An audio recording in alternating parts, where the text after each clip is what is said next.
Heirang Leirang channel na mayam gidamakta pujarakliba Phungga Wari asi channel asigi Phungga Wari bu leptana tabiriba Kakching Khunawdagi marup Krishna Chandra mayang lambamna thabirakpani hauzik mayamgi mafamda khudol tamjari Phungga Wari Hingchabi Thaina mamangaida pangda sudanaba brahman nama leirami mahaki nupi amasu leijarami adubu machadi poklamde mahak asi yamna tanba mi ama oirami maram aduna magi sujamaladuna makhoi ani da chaba imung adu phawba konajaba ngamlamde matam aduda thangnaba laibak amada ningthawama palami ningthawadugi mama mapa leitabagi shrada karma adu yamna chauna tawrami karma aduda hek lakliba brahman vaisna pumnamakta dan yamna chauna katlami paw adu tabada athap athapa mafamdagi brahman amadi chakniba kaya mafam aduda laklami paw asi pangda sudanaba brahman adugi nupigi manakong yaukhre nupi aduna brahman aduda mi su pangchattama chatnai khara chathoktuna paisa likol kharada oirabasu phangbra yengluso lairaba haudokpra yengsi haina haudoklami brahman adu ahanbadadi yaramde adubu magi nupina takmallabada chatki haina yathoklure nongma ayuk ama brahman adu ningthawadugi laibak tamna khongsankhre ningthawadugi konung adu masana khangbasunate khanganaba hangba khotbasu tawramde mamit ani aduna uriba makhongani duna puriba maikai adomda adum chatlami marai bakthi basu mana thirakliba konung adugi maikai romda chatkidre seranaba maikai amaromda chatkre mathang chatkibana mi pong ta khidraba amadi mapok ngaidagi udraba pot ngakta thanna leiba mafam amada thunglari thungluriba mafam adugi sorok nakal yet oiromda likol ngakta chingdum macha ama paiduna leiramba thengnarami mafam adudagi panglap laptana paisa ngaktagi chingdum ama paiba urami chatliba mafam khudingda siki chapi makhai chapi amadi lupa chapi gi chingdum paiduna leirami mayam adu ubada brahman adu pungak ngakre magi angakpa adu loidringaida langlaba sanagi chingdum amamuk thengnare madudagi panglap laptana phajakhraba wang chauraba dolan ama leirami dalal adu asum yengbada konung amagum tawi madugi thong changpham aduda masak matau changkholabi nupi macha ama leptuna leirami nupi aduna brahman adu ubada hairei chana thoiraba ibungo lengsinbirau ibungo na aibu angang oiringaida luhongbirambani hek luhongbiramlaga numittudagi ibungo gi saktam ujaraktribani nungti numit khudingi lakadra khanjaduna leijarakribani ngasidi isorna thaujan biduna ipuroibagi saktam amuk hanna uhanbire lengsin biraklo lamsang lakbagi choktaram lagani khongkhut hamdoklaga nungaina pothabirasi pokngaidagi su lakhidri khangba mafam aduda thaja oidraba wa adu tabada brahman adu ngakpana kham thengkhre mahakna mahaki atopa karamba nupi luhongkiba leibage haina khanba horakle angang oiringaida luhongkiba karimata leite khanjarabasu mamaida mana nupi adugi masak mataw amadi lanthum adugi khallubada magi nupini haina khandokle mana sumna khalingaida nupi aduna amuka hairei chana thoiraba ibungo na aibu ibungo gi nupira natabra haina yamna chingnabiri asuk kuikraba luhongbagi wafam pumnamakpu ningsingbiramba ngamba haunade lengsinbiraklo yum asisu kanagi nate ibungogi yumni nupi adugi phajaraba saktam aduna sumduna brahman adu imungda changlakle imung changlubada khangle madudi yum adu achamba yum nate yamna phajana chauna saraba konung amani adubu angakpadi asuk yamna chauraba kasing aduda atay atopa mi amata phawba uramde numidang wairam hawa chaba chatpa matamdasu mi ni haiba jiba mata uramde mi amata udrabagi maramdi nupi adu chumnagi mi ama natte Hingchabini mana konung aduda palamba ningthau amadi magi bari samban aduda su natana laibak adugi praja pumnamaksu chathokhrabani aduna mi amata uba phangdribani Hingchabi aduga brahman aduga haptamuk laiminaraba matungda nongma Hingchabi aduna brahman aduda hairei aigi inaw nupi oiribi adu yamna uningle nang hayengmak chatlaga mahakpu mafam asida themduna pubirau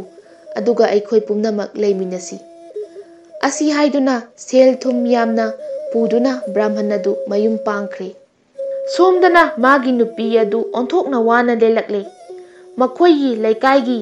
ningthau adudagi dal lauruni haina chatkhiba mi pumnamak hanarakle adubu magi mapuroibadi mahalakhidre mayamda hangjabadasu khangde ude mahaikhre lakman laktrabaduda lambi lamkhangda mina hatpiramgradra haina khanduna nungaita lelakle adubu asum wana mapuroiba kainabagi nungaita na leiringaida nongmadi mapuroiba adu mamal yamlaba sanalupa amadi phijet puduna hek thunglabaga magi nupi aduda haire aigi nupi ahal adu saharda konung amada leiramle magi manaktadi sanagi amadi lupagi chingaktana pikthali aikhoi hauzik asuk wana leigadabagi saruk magi manakta leirurasi mapuroibagi tauthok nungthoktaba mawong mataw amadi wangang wata adudagi soidanamak Hingchabi thengnaraklamlagani khanglami adubu mapuroiba aduna takmanbadagi nupi adusu yadaba ngamdraduna mapuroibagi matung induna lakle mafam adu yaurabada sanagi ching lupagi ching pareng leiramba ubada pungak ngakre asuk ngaklingai chairak asida naknaba yum amada masak mataw phajakhrabi nupi ama lepa urami nupi aduna brahmangi nupi adugi mangak samda koladuna hairei changlau inaw ngasidi punsigi khwaidagi hena nungaiba numitni ngasidi nungsirabi inawgi saktam ure asumna okna khotnaduna makhoi ahumadu konung aduda changminakhre konung manung aduda brahman adu nupi anina seba tawduna sage maning setke maning tawduna awat apa leitana sahi 15-16 palakle tasengnamak mahak nungaibagi samudrada tawduna leire asumna haukhibana machanupa ani phangjare Hingchabi aduna pokpa aduna ahalni magi mamingna thaujal haina kawi magi tasengba nupi aduna poksaba aduna saubhal haina thole machin manaw ani asi anakpada lairik tampham leitabana yamna thapna sagol tongduna lairik tamba chatlami brahmani adudi asuk kuirabasi mahaki machi oiribi Hingchabi adubu chingnana lakli adubu Hingchabi ni haibagi chapchabi pramana matadi phanglamdi amadi Hingchabi aduna su miyoibana chatpa haunabi sajat adu adum machatli nongmadi brahman aduna matam lenba oina sadanba chatlami sadanba aduda saji ama pharakliba saji adu sumang machi amada thami madu ubada Hingchabi adudi chaningbana matil chumlami khangba ngamlaktraduna mamaida Hingchabi aduna saji adu ka macha amada pusillaga chathokle machet kharadi hanagi mafamda thanami thaudok adu brahmani aduna uhaure adubu kanadasu haidoktre mathangda amuk pharakpa sa asi itattattana manglakle asumna itattattana sa mangba adu uraduna nongmadi brahmani aduna Hingchabi aduda tamlami Hingchabi aduna yamna sauna hairei aibu adugumba sa chaba manbrane brahmani aduna khumlai kanana khangni hek chathoklambasu yari potni aduga chade haibadusu khangbana phai Hingchabi aduna masagi minamba adu khangkhre khanglami amasung magi asawbadu brahmani aduda pulap tainaduna laman khumlage khankhre brahmani adusu Hingchabi adugi wakhal adu bhapna khangkhre amasung makhoigi phura saba yare khankhre nong hek ngalakpada makhoi pumba chathokhiba tare khallubada ahing tumba yaramde ꯅꯣꯡꯉꯥꯜꯂꯕꯗ ꯃꯆꯥꯅꯨꯄꯥ ꯑꯗꯨꯅ ꯃꯍꯩ ꯇꯝꯕ ꯆꯠꯂꯝꯗꯥꯏꯗ ꯃꯁꯥꯗꯒꯤ ꯑꯃꯤꯇ꯭ꯔ ꯈꯔ ꯁꯨꯝꯂꯒ ꯁꯅꯥꯒꯤ ꯄꯤꯛꯂꯕ ꯄꯥꯇ꯭ꯔ ꯑꯃꯗ ꯍꯥꯞꯂꯗꯨꯅ ꯃꯆꯥ ꯑꯗꯨꯗ ꯄꯤꯔꯝꯃꯤ ꯑꯃꯁꯨꯡ ꯍꯥꯏꯔꯝꯃꯤ, ꯅꯪꯅ ꯅꯍꯩ ꯇꯝꯂꯤꯉꯩꯗ ꯑꯃꯤꯇ꯭ꯔ ꯑꯁꯤꯅ ꯉꯥꯡꯁꯤꯜꯂꯛꯄ ꯎꯔꯕꯗꯤ ꯅꯍꯥꯛꯀꯤ ꯅꯄꯥ ꯑꯁꯤ ꯍꯥꯠꯈ꯭ꯔꯦ ꯍꯥꯏꯅ ꯈꯪꯉꯨ꯫ ꯃꯊꯪ ꯃꯊꯪ ꯑꯃꯨꯛꯀ ꯍꯦꯟꯅ ꯉꯥꯡꯁꯤꯜꯂꯛꯂꯕꯗꯤ ꯅꯃꯥ ꯑꯩꯕꯨꯁꯨ ꯆꯥꯊꯣꯛꯈ꯭ꯔꯦ ꯍꯥꯏꯅ ꯈꯜꯂꯨ꯫ ꯃꯇꯝ ꯑꯗꯨ ꯌꯧꯔꯕꯗ ꯅꯪꯁꯨ ꯅꯁꯥ ꯍꯤꯡꯅꯅꯕ ꯉꯝꯕ ꯃꯈꯩ ꯂꯥꯞꯅ ꯆꯦꯟꯈ꯭ꯔꯣ, ꯅꯠꯇ꯭ꯔꯕꯗꯤ ꯅꯪꯕꯨꯁꯨ ꯁꯣꯏꯗꯅ ꯍꯤꯡꯆꯥꯕꯤ ꯑꯁꯤꯅ ꯆꯥꯊꯣꯛꯈ꯭ꯔꯒꯅꯤ꯫ ꯉꯔꯥꯡ ꯑꯍꯤꯡ ꯍꯤꯡꯆꯥꯕꯤ ꯑꯗꯨꯅ ꯕ꯭ꯔꯥꯍ꯭ꯃꯟ ꯑꯗꯨ ꯃꯥꯒꯤ ꯅꯨꯄꯤ ꯕ꯭ꯔꯥꯍ꯭ꯃꯅꯤ ꯑꯗꯨꯒꯤ ꯃꯅꯥꯛꯇ ꯆꯪꯕ ꯊꯤꯡꯈ꯭ꯔꯦ꯫ ꯅꯣꯡꯉꯥꯜꯂꯛꯄꯗ ꯍꯤꯡꯆꯥꯕꯤ ꯑꯗꯨꯅ ꯉꯟꯇꯥꯅ ꯍꯧꯒꯠꯂꯒ ꯃꯥꯒ ꯂꯣꯏꯅꯅ ꯑꯊꯥꯞꯄꯗ ꯂꯩꯕ ꯍꯤꯗꯦꯜ ꯑꯃꯗ ꯏꯔꯨꯖꯃꯤꯟꯅꯒꯅꯤ ꯍꯥꯏꯅ ꯄꯨꯗꯨꯅ ꯆꯠꯈ꯭ꯔꯦ꯫ ꯕ꯭ꯔꯥꯍ꯭ꯃꯟꯗꯨꯁꯨ ꯍꯥꯃꯦꯡ ꯑꯃꯒꯨꯝ ꯃꯇꯨꯡꯗ ꯏꯟꯅꯗꯨꯅ ꯆꯠꯈꯤꯔꯝꯃꯤ꯫ ꯃꯇꯧ ꯑꯗꯨ ꯎꯕꯗ ꯕ꯭ꯔꯥꯍ꯭ꯃꯅꯤ ꯑꯗꯨꯗꯤ ꯃꯈꯣꯏꯒꯤ ꯍꯤꯡꯒꯗꯕ ꯃꯇꯝ ꯄꯪꯀꯨꯏ ꯀꯨꯏꯔꯛꯇ꯭ꯔꯦ ꯍꯥꯏꯕꯗꯨ ꯈꯪꯂꯝꯃꯤ꯫ ꯑꯗꯨꯕꯨ ꯃꯥꯒꯤ ꯀꯔꯤ ꯒꯇꯤ ꯂꯩ? ꯍꯤꯡꯆꯥꯕꯤ ꯑꯗꯨꯅ ꯃꯔꯥꯏꯕꯛ ꯊꯤꯈ꯭ꯔꯕ ꯕ꯭ꯔꯥꯍ꯭ꯃꯟ ꯑꯗꯨ ꯇꯨꯔꯦꯜ ꯃꯄꯥꯟꯗ ꯄꯨꯊꯣꯛꯂꯒ ꯃꯁꯥ ꯑꯗꯨ ꯃꯆꯦꯠ ꯃꯆꯦꯠ ꯁꯦꯠꯇꯨꯅ ꯆꯥꯊꯣꯛꯂꯦ꯫ ꯑꯗꯨꯒ ꯌꯨꯝꯂꯣꯝꯗ ꯑꯃꯨꯛ ꯍꯜꯂꯛꯇꯨꯅ ꯕ꯭ꯔꯥꯍ꯭ꯃꯅꯤ ꯑꯗꯨꯕꯨ ꯄꯨꯝꯌꯣꯠ ꯌꯣꯠꯊꯣꯛꯈ꯭ꯔꯦ꯫ ꯑꯁꯣꯝꯗ ꯑꯉꯥꯡ ꯑꯣꯏꯔꯤꯕ ꯆꯥꯎꯕꯜꯅ ꯃꯃꯥꯅ ꯍꯥꯏꯔꯛꯄ ꯃꯇꯨꯡ ꯏꯟꯅ ꯑꯁꯨꯝ ꯌꯦꯡꯂꯤꯉꯩꯗ ꯑꯃꯤꯇ꯭ꯔ ꯑꯗꯨ ꯑꯁꯨꯝ ꯉꯥꯡꯁꯤꯟꯕ ꯎꯔꯦ꯫ ꯃꯇꯧ ꯑꯗꯨ ꯎꯕꯗ ꯆꯥꯎꯕꯜꯅ ꯏꯈꯪ ꯈꯪꯍꯧꯗꯅ ꯃꯄꯥ ꯍꯥꯠꯈ꯭ꯔꯦ ꯍꯥꯏꯅ ꯂꯥꯎꯈꯤꯔꯝꯃꯤ꯫ ꯃꯊꯪ ꯃꯊꯪ ꯑꯃꯤꯇ꯭ꯔ ꯑꯗꯨꯅ ꯄꯨꯡꯉꯥꯡ ꯉꯥꯡꯁꯤꯜꯂꯛꯂꯕꯗ ꯃꯍꯥꯛꯀꯤ ꯁꯒꯣꯜ ꯇꯥꯟꯅ ꯀꯟꯅ ꯆꯦꯟꯁꯤꯟꯈ꯭ꯔꯦ ꯑꯃꯁꯨꯡ ꯊꯧꯗꯨꯅ ꯆꯠꯈ꯭ꯔꯦ꯫ ꯆꯥꯎꯕꯜꯒꯤ ꯃꯇꯧ ꯑꯗꯨ ꯎꯕꯗ ꯊꯧꯖꯥꯜꯅ ꯑꯊꯥꯞꯄꯗꯒꯤ ꯂꯥꯎꯔꯛꯏ, ꯍꯣ ꯆꯥꯎꯕꯜ, ꯅꯪꯅ ꯆꯠꯂꯤꯕꯗꯨꯕꯨ ꯀꯗꯥꯏꯗꯅꯣ? ꯅꯪꯅ ꯀꯞꯂꯤꯕꯗꯨꯅ ꯀꯔꯤꯒꯤꯅꯣ? ꯑꯩꯁꯨ ꯂꯥꯛꯀꯦ, ꯉꯥꯏꯈꯣ꯫ ꯑꯩꯒꯤ ꯏꯅꯥꯛꯇ ꯂꯥꯛꯀꯅꯨ, ꯅꯍꯥꯛꯀꯤ ꯅꯃꯥꯅ ꯑꯩꯒꯤ ꯏꯃꯥ ꯏꯄꯥ ꯑꯅꯤꯃꯛꯄꯨ ꯆꯥꯊꯣꯛꯈ꯭ꯔꯦ꯫ ꯅꯪꯁꯨ ꯑꯩꯕꯨ ꯆꯥꯊꯣꯛꯂꯒꯦꯔꯥ? ꯅꯠꯇꯦ, ꯑꯩ ꯅꯪꯕꯨ ꯆꯥꯊꯣꯛꯂꯣꯏ, ꯑꯩꯅ ꯅꯪꯕు ꯁꯣꯏꯗꯅ ꯀꯟꯒꯅꯤ꯫ ꯋꯥ ꯑꯁꯤ ꯍꯥꯏꯅ ꯆꯥꯎꯕꯜꯒꯤ ꯃꯇꯨꯡ ꯏꯟꯅꯅ ꯁꯒꯣꯜ ꯊꯧꯔꯛꯂꯝꯃꯤ꯫ ꯃꯇꯝ ꯑꯁꯤꯗ ꯊꯧꯖꯥꯜꯅ ꯊꯥꯞꯂꯞꯅ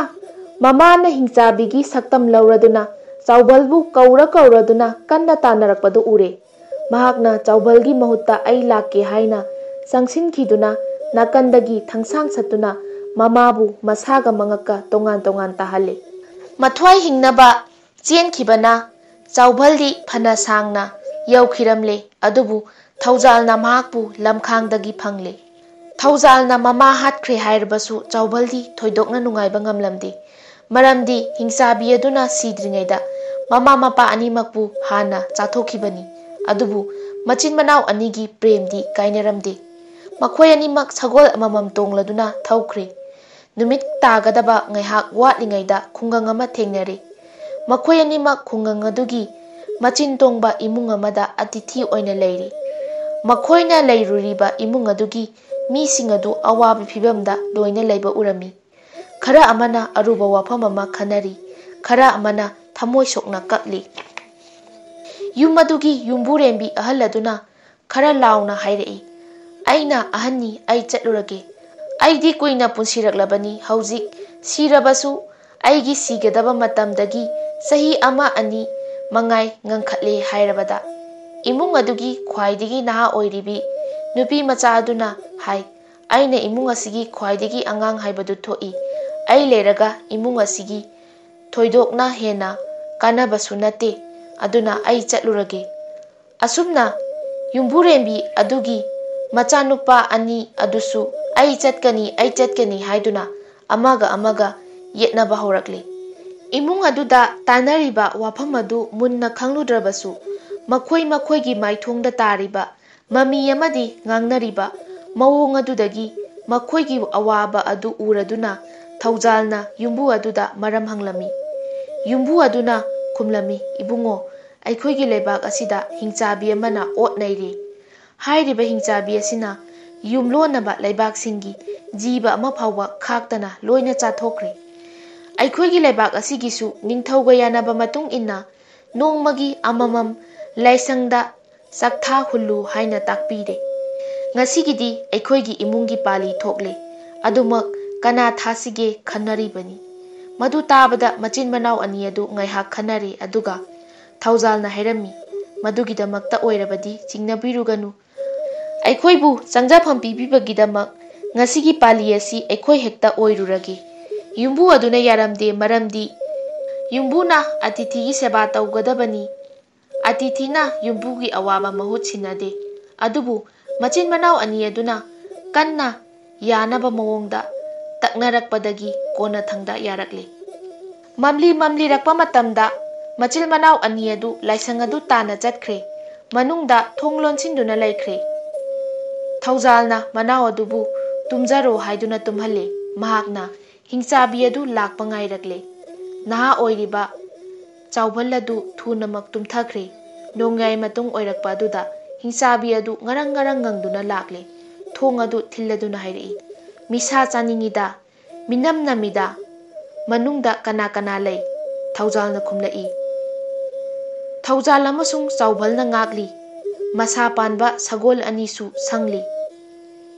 Madu tabada Hingchabi adu ngarang ngangladuna chatkre. Maramdi Thaujal asi Hingchabigi dharani haiba khangkre. Pung amarom leiraga amuk ngarang ngangladuna lakle. Thong adu thilladuna laurai. Misa chaningida minam nami manungda kana lay. Thaujalna hana khumkiba paukum adum chap manana adum khumlai. Paukum adu tabada chatkre. Asumna pung amarom tarakpagi aduwaida Thaujal asi tumninglakle. Manau nipa Chaubalbu haudoklaga horen Hingchabi aduna hanglaga mana khumliba adugumna khumu taklamlaga tumthakre. Pung mariga taba duwaida Hingchabi adu akiba masak phanglaba drissa amaga loinana amuksu hairei. Misa chaningida minam nami manungda kana lay. Chaubalna hangliba wahang aduda mayambana hairamba taklamba paukhum adu kauthokre. Mahakna khumlai. Chaubalna sangli. Thaujalna sangli. Masa panba sagol ani sangli. Paukhum adu tabada Hingchabi adu akiba masak phanglaba khonphamda hauna noklaga thong adu thudektuna changlakle. Thong adu thudekpagi makhol adu tumliba Thaujal adu mikap thokrakle. Thunamak hogatuna nakanda yaliba thangsang adu satladuna Hingchabi adu mangaksam adu kakthatle. Hingchabi aduna lao khongladuna magi chingmuk chauraba hakchang adu makhoigi mamang aduda chingjao ama khinbagum tutharakle. Thaujalna akakpa mangak adu nakanda thamlaga tumthakre. Nong ngalakpa matamdadi singyanba misingna thengnarure. Ahanbadadi makhoi kari potno haibasi khanglamde. Adubu kona thangda makhoigi laibaki mangna taknanaba oiriba Hingchabi aduni haiba khanglakle. Khudak aduda makhoina ningthaugi hukum ama ningsinglakle.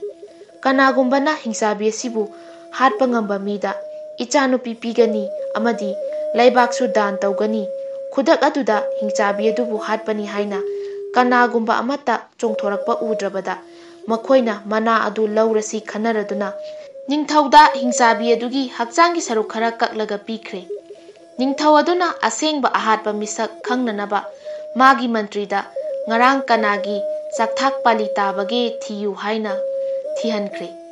Imung aduna ningthauda makhoigidamakta atithi aduna chatkibagi wari adu lire. Wari adu tarabada laisang adugi thong adu kauthokduna yengbada machin manau anidune sagol anidune leiramba thengnare. Ningthau aduna magi lauthokhraba wafam adu ngaktuna machanupi adu Thaujalda luhongbire aduga laibak tangkhai ama pithokle. Chaubalsu konung aduda mayambaga loinana nungaina pankhirami.